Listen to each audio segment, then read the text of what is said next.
Hi, we're Laura and Lewis. We're converting this Sprinter into our part-time tiny home on wheels. In the last video, we started the van build by installing the vent fan and solar panels on the roof.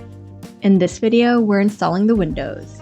If you want to follow along on our build, make sure to hit the subscribe button. We chose to use small rectangular windows and place them towards the back of the van. Since we installed the vent fan right behind the cab, we wanted to make sure that there's enough distance for air to move through the interior space. To get started, the vertical braces on the wall need to be removed. So we used an angle grinder with a cutoff wheel to carefully cut into the brace while trying not to hit the skin of the van. We've seen some people cut only a portion of this brace, but once it's cut, the brace has no structural value, so we think it's easier and cleaner to remove the whole thing. Then we cleaned up the burrs with the flap disc and rounded over the sharp edges. There was some adhesive left on the wall that we just scraped away with the flathead. After we removed the braces and cleaned up the adhesive, we taped a cardboard template of the window and traced around the perimeter with the marker. What I need is a big fat magic marker.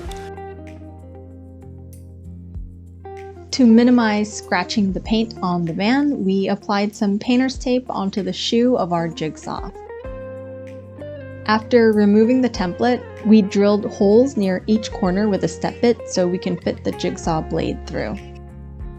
The first two sides are pretty easy to cut, but once you get to the third side, the structural integrity of the cutout is almost non-existent and making it super wobbly while you're cutting. We tried to stabilize it with painter's tape against the body, but that wasn't very helpful, so one of us held the cutout to keep it rigid, and that worked relatively well.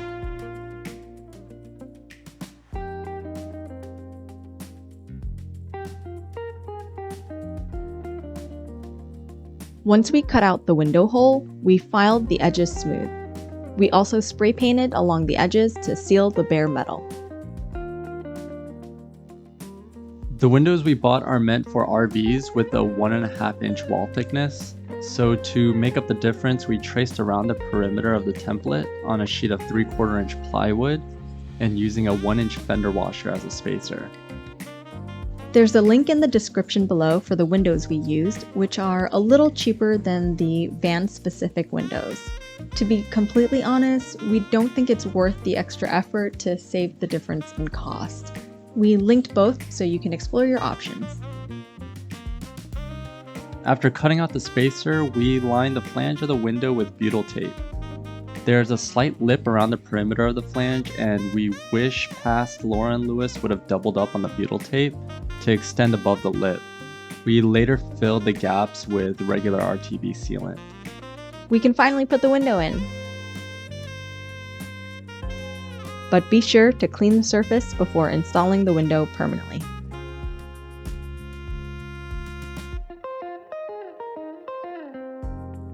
Once the window was in, we fit on the plywood spacer and then the trim ring. We picked up 3/4-inch long number 8 self-tapping screws to secure the window in place. We recommend using some lubricant on the screws before driving them in, because we definitely broke a few on the first window and had to drill new holes into the trim ring. After learning our lesson on the first window, the second window installation went much smoother. We suggest hand screwing to start and then lightly using your drill until the screws are in properly. To make sure everything was installed correctly, we water tested it and found a lot of leakage. Womp womp. After a closer inspection, we realized some of the water ingress was due to tiny gaps in the butyl tape we mentioned before, so we filled the perimeter with silicone sealant.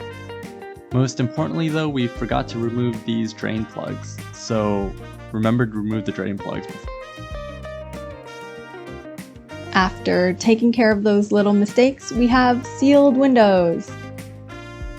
It's going to be great to look out these windows when we're hanging out inside the van and have the option to open them up to get a little cross breeze inside. And the most important thing is, we love that it's looking like a little camper now. We still have a long road ahead of us before we could hit the actual road, so make sure to subscribe and hit the bell icon so you don't miss any updates on our van conversion series. Thanks for watching!